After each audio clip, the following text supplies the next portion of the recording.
Mga katrops, welcome back ulit sa aking channel, Sports React PH. At ngayon nga ay pag-uusapan natin ang balitang bagong trade na magagawa ng Lakers.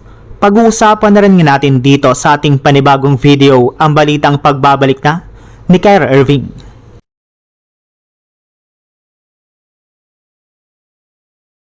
Ayon nga po mga katrops sa ibinulgar ngayong araw ng isang NBA insider, pagkatapos nga po ng NBA draft kahapon ay isa na nga po sa mga trade na posible nang gawin ng Lakers as soon as possible ay ang pagkuha nila kay Aaron Gordon mula sa Denver Nuggets gamit ang kanilang trade package na sina Rui Hachimura, Jared Vanderbilt, DeAndre Ayton, Jake LaRavia, Dalton Knecht, at isang future first round pick.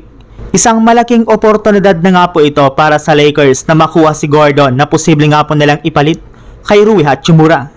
Bagamat man nga po kakagaling pa lang ito sa injury ay mas consistent para naman nga po maglaro si Gordon kumpara kay Hachimura.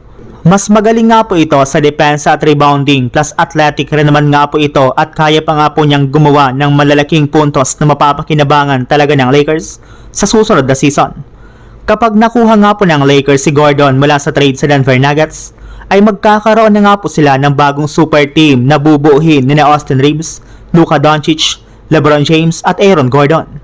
Sa pamamagitan nga po nito ay hindi na nga po sila magkakaproblema pa pagdating sa opensa, depensa at maging sa rebounding at mas magiging competitive na nga po sila sa Western Conference.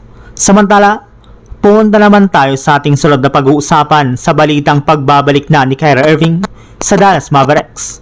Matapos nga po ang ilang buwan na pagre-recover ni Kyrie Irving mula sa kanyang natamong ACL injury last year ay inaasahan na nga po na makakapaglaro na ito sa susunod na season. 100% na rin naman nga pong healthy ang kanyang pangangatawan kasunod ng pagtatamo niya ng madalang injury sa kanyang tuhod. In fact, wala na rin naman nga po itong iniindang pananakit sa kanyang tuhod at nakakapaglaro na nga po ito ng 5v5 sa loob ng court. Kung inyo nga pong matatandaan, lalo na nga po sanang maglaro na Irving pagkatapos ng All-Star Game ng nagdaang Pebrero, ngunit pinagpaliban lang naman nga po ito ng Dallas Mavericks since wala na rin naman nga po silang tsansa na makapag-compete pa sa pagkuha ng kampyonato. Ang problema lang kahit man nga po healthy na ang tuhod nito ay wala para naman nga pong kasiguraduhan kung maglalaro siya sa Mavericks next season. Since posible nga po na bago pa man mag-umpisa ang kanilang kampanya ay maaari nga po na ma-trade na siya sa ibang team sa mga susunod na buwan.